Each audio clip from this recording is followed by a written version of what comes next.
My name is Reggie Jackson. I'm from Venice, California, born and raised. It was good times, it been bad times for me. About 15 years ago, I came home and my grandmother died. She was my rock. She was my soul. You know what I mean? After she passed, everything went bad for me. You know what I mean? I just went straight to the streets. Over the past 10 to 15 years, we have seen homelessness increase at staggering rates. And at its most basic level, homelessness is a symptom of social, economic, racial injustice that has perpetuated since the beginning of the United States. And what that looks like today is over 60,000 people experiencing homelessness at any given time across LA County, which is just unacceptable.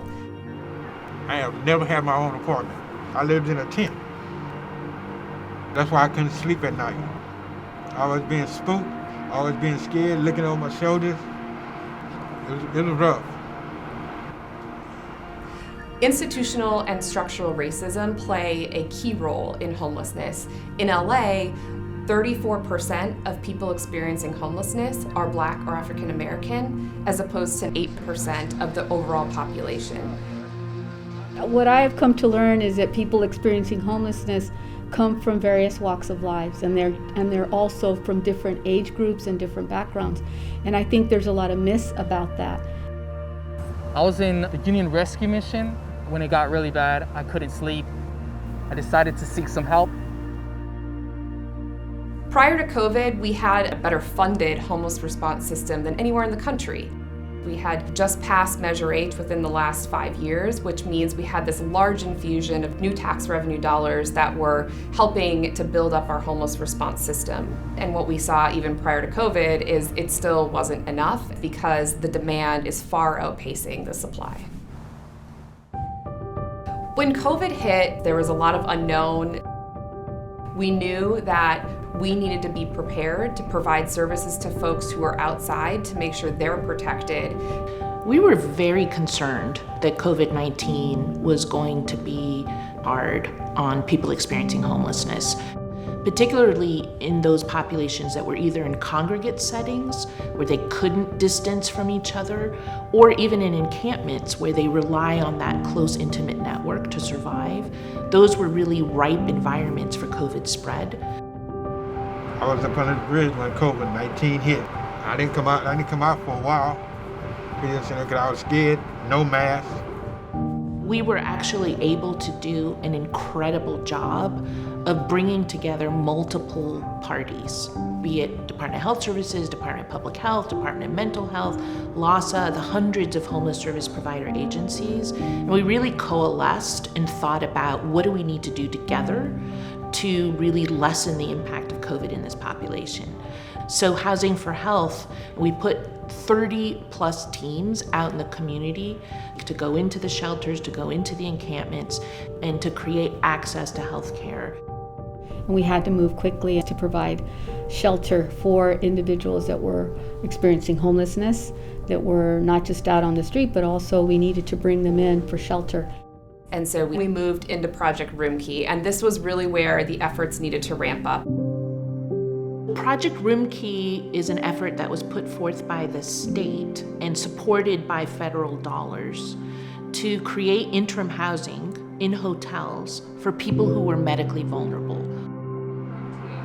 I wanted to get off the streets. I was tired of looking over my shoulder. Man, I'm blessed here. Yes, I mean. It wasn't just putting them in the hotel, it was making sure that temperature checks were happening 3 times a day, that food was being delivered to their door. You can rest, recover, you can heal. And when you're ready, let's bring in services. Let's start getting your documents ready to get you housed. Let's start connecting you to the mental health or physical health services that you need.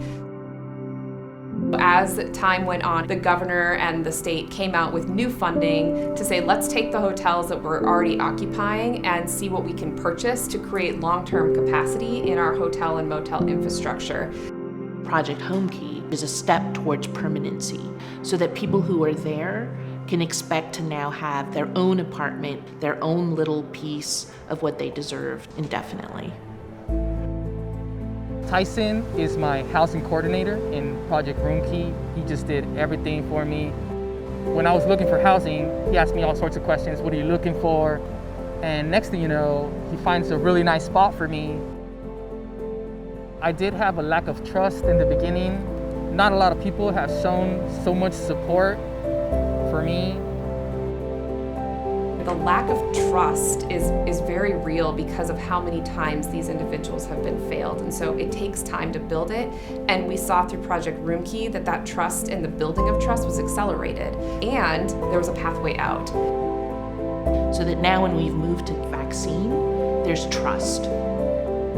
We've been vaccinating for about 5 weeks now. We've given out about 2,200 vaccines to people experiencing homelessness. And we're really proud because we've had great penetration in communities of color.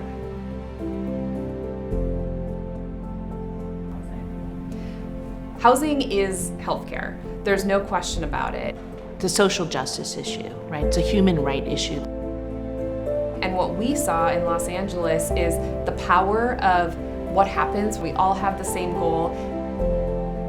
COVID has really encouraged and forced us to collaborate in new ways.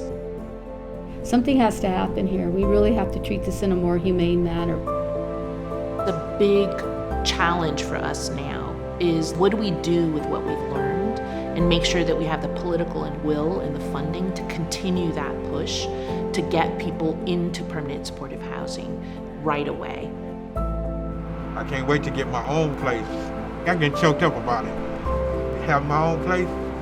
I've been waiting for this for years.